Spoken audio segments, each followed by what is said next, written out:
podcast.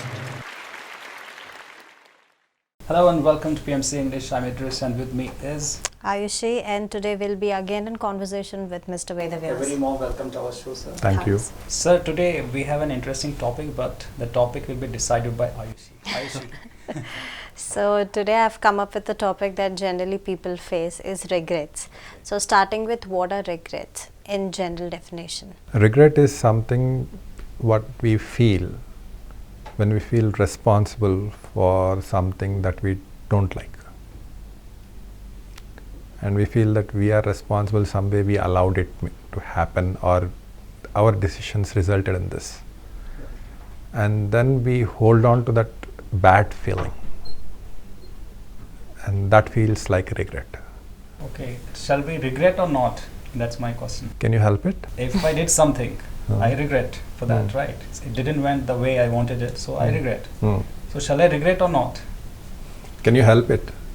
I mean, shall I or shall I not? No. Do you have I a might- choice? If I have a better explanation, then I might think about it. So the question is not about if you have all the explanations available and the choice to regret or not, do you have a choice? When I don't have a clear picture, then Assume you have definitely clear I'll picture. regret, right? If I have a solid proof that I shouldn't regret, I should do something else. Or maybe if I did something, it didn't work well, I have to improve on that. And somebody shows me a path. We need a guru in our lives, right? So that way I might think about it. I might think twice. So thinking twice, what is it? I need guidance, simply. So yes, the question again. That's my question. Yeah, I'm asking you, do you have a choice to not regret? There might be, who knows? No, it's not a mind. Everything is possible in this world. Possibilities are there are also people who are incapable of feeling emotions.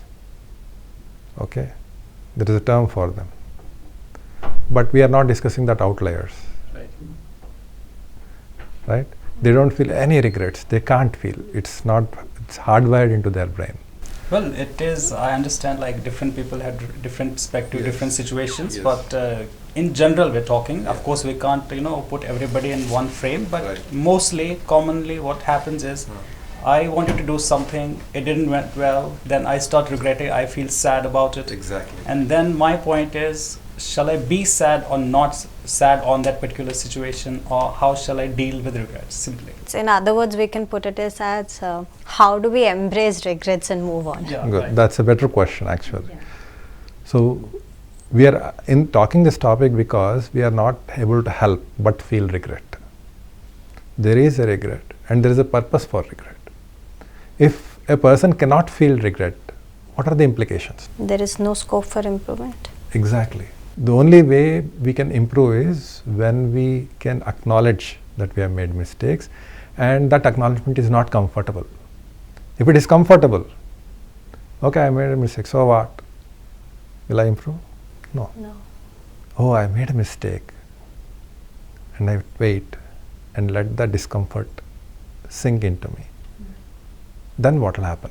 So, regret is actually very useful. All negative emotions are very useful.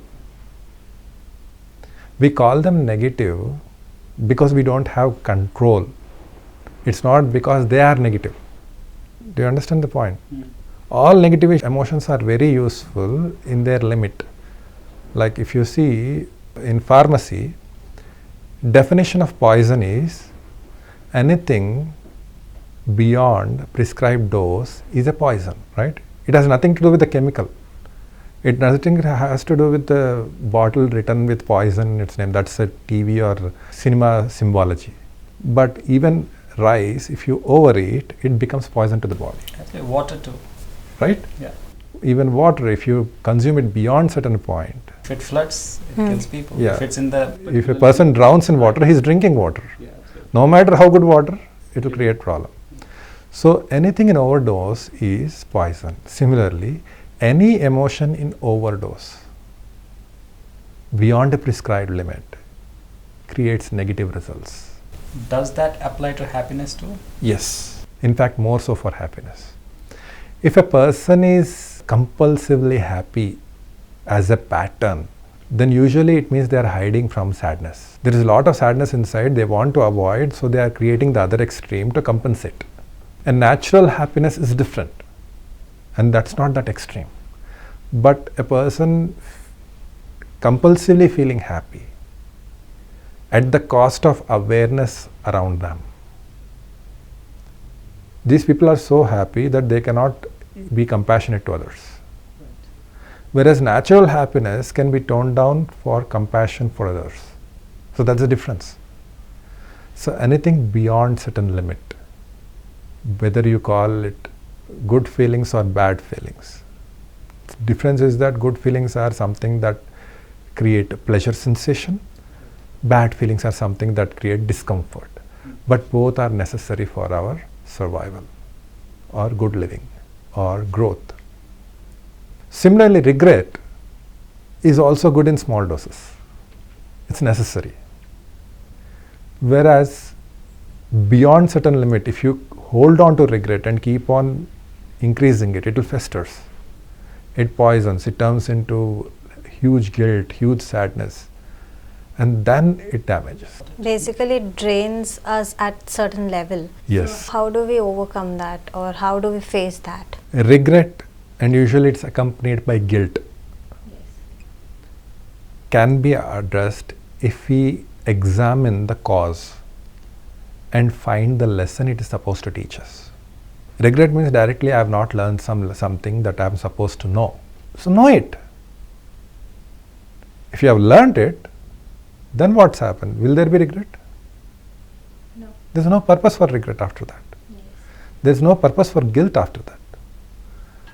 So the question you have to ask yourself is, what is the lesson in this situation that I should have learned? What can I do to avoid this mistake again?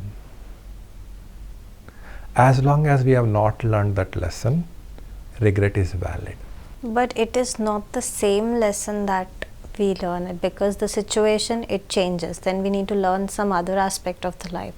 So it keeps on changing. So how do we manage all of these things? Because it is not that we are only learning one sort of lesson. Because the situation changes, the lesson that we learn from it also changes. So how do we actually deal with all of this? Don't you like learning lessons? I do. Then why is it a problem? But at certain point, it actually drains, you know. Yeah, draining is because we are holding on to something beyond our capacity. So what exactly is that we are holding on to? See, like for example, if there is a regret and you have to learn the lesson, but you can't implement it because there are many other challenges, what do we do then? Yes, it is answer. I was actually about to ask the same thing, because sometimes this regret, overtakes our emotional state, our mind, our heart, our body. I mean, the total biological process. In that case, it becomes very difficult to handle situations. So I was actually about to ask this question: how do we, deal in that situation? Or some people maybe they are weak in one or the other way, mentally, emotionally, physically, whatever. So when this balance is lost, it's very difficult for them to get into a situation and learn lessons, or think about even thinking about learning something from this. Yeah. So that time, like, they get different thoughts, like they might take extreme steps like suicide or something like that. So how do we, treat such people, or how do we make them understand? You can't make them understand. The point is, but they need some sort of support. You can be compassionate. Right. The moment you are compassionate, that it's okay whatever they are feeling, the sense of okay is missing in them, right? Yes. Regret means sense of not okay. Right. And it keeps on increasing. So what is the best way you can help is accept them and be okay with who they are and what they are facing, what they are feeling. Their feelings are not wrong. If the acceptance is found externally, then the person will have enough space to actually reduce the intensity. And if the acceptance is not there, if they feel lonely, and everybody is saying that don't feel this way, Yeah, people will. this happens, it's not so important, let it go. how will you feel? Do you feel acceptance? Do you feel that it's okay? Or do you feel that you are not okay? Still not okay, but Yeah. you know, they need. It is keeping on increasing the not okay feeling. So you are not being compassionate to the other person. You are not acknowledging their feelings. You are not saying that they are okay. You are still saying they are not okay. And it's Right. okay to be not okay. Yes, that is compassion. So creating a sense of it's okay and to be the way you are, and I accept you just the way you are, is what they require. They don't need any correction. You can't help them. To help them, it would require even more emotional, what do you say, training, or in the sense that you have to be with them and not get carried away by them. So what they are feeling is okay. That doesn't mean I have to feel the same way. Do you get it? Like if you are sad, it's okay for you to feel sad. That doesn't mean I have to be sad. If I am also sad, then I got carried away. Right? Correct. If we are getting carried away, then we cannot help them. If we are avoiding their feelings because it's painful for us, again, it also is compassionate to be compassionate to ourselves. If I am not able to be compassionate to myself and acknowledging them that their feelings are right is triggering me, then I am in no position to help the other person. So you mean to say we have to be strong to help others, right? Obviously, how can you be weak and expect that others can be helped? Yes. You can't. Yeah. So to be helpful to others, first of all, we need to acknowledge our own feelings and be compassionate to ourselves, to the extent that we are able to be compassionate, accept their feelings and be with them without getting carried away, being centered in myself instead of getting pulled into their own misery or suffering. When this is accomplished, then you both have that space between you which is productive in bringing them out of that challenge. That doesn't mean their regret can be addressed by you. It only means that at least their intensities can be reduced. And here we can also take an example which usually students go through, that is after their intermediate, when they have to write exams to either go for medical or engineering. When they fail, they take a long-term years and all. So when they take that, there are usually many things that come up. Their parents tell that no, don't waste your year and all, but they still go ahead because that is what they're interested. But when they again fail in that, there is a kind of guilt, there is a kind of regret that they have wasted 1 year and they couldn't succeed in that. So for them, how can they overcome it? First, they have to examine why they are taking it. We assume that it is their interest, but it might not be really their interest at all. They might be interested in something else. It might be pressure too, It might be peer pressure, it might be, the societal norms. or it might be self-sabotage, passive-aggressive behavior. They want to punish their parents, so they do that. But on the way, they forget that it's passive-aggressive behavior, that they are punishing their parents and start punishing themselves. So there are many reasons why people do such things. Instead of assuming, we have to actually find out. What is the reason, real reason? It's not easy to find out unless I said the same state. When I am able to be compassionate without getting carried away, if that status is not there, it's very hard to find the real reason, because the child doesn't know or the student doesn't know why they are making that decision. They only know that this is what I want to do no matter what. But why? They have no idea. What's happening in their emotions? Nobody taught them to see into their emotions. So there could be numerous reasons. Right. Is it passive-aggressive behavior or is it a genuine interest? If it is genuine interest, then what else is there in their life that is distracting them? Because they're genuinely interested, they would actually study, Right. no matter what. But if they are not able to study, then there are many other factors coming into picture. What are those factors? So we have to consider all of these things before giving prescriptions. That was a brilliant explanation. Of course, we have to see the situation. We have to understand what they have been through, what they want actually, Exactly. what pressures are there, what other factors are there. Uh, Definitely, really. So because regret itself means that there is a lesson to be learned. And that lesson is in those questions. Why exactly did I do this? What are the emotional forces inside me that pushed me in this direction? If we don't understand them, there is no learning. There is no accepting and growing in the regret. So regret continues. So analyzing is the key. No, that is even bigger mistake. But if we analyze, then that No. is when we are going to learn the lesson, right? No. Analysis is fooling oneself Okay. into thinking that I know what it is. Hmm. Only way to actually see what it is observation. Analysis will mislead you every time. If you are really interested in the truth, experiment and observe. Right. Well said. So now that we discuss what happens post regrets, when something went wrong, we discuss all that. But how to avoid regret? Why do you want to avoid regrets?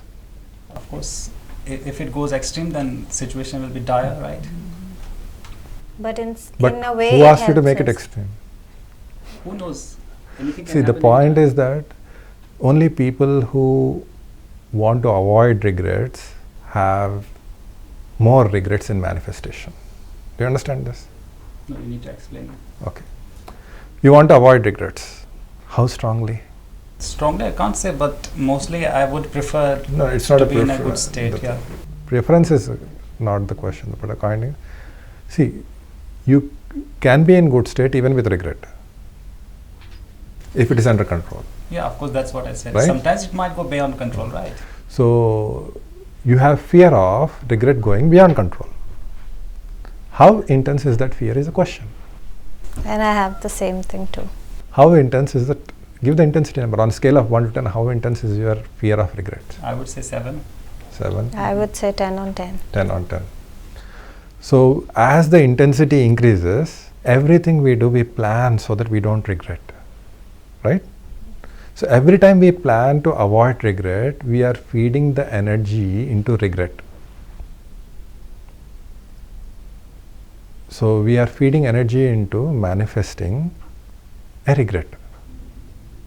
That means we are feeding energy into making mistakes. The mistake was not necessary, but just because we fed energy into regret, into mistakes, in other words, you are manifesting mistakes. You're 10 out of 10.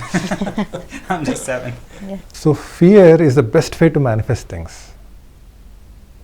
If you want to create something, put a person who is most afraid of it there and they will manifest it for you. Right? They can't help it. Right. They will try to do exactly opposite, but they can't help it but manifest it, because that's how the universe works. So if you want to really overcome regrets, fear is the worst way to do it. So first we have to overcome fear. We have to accept it's okay to have regrets, it's okay to make mistakes. I really want to grow. And when we have accepted this, then we can actually reduce the intensity of the regrets. Because fear of regret actually increases the intensity of the regret. And if you want to reduce the intensity of regret, fear of regret will actually block it.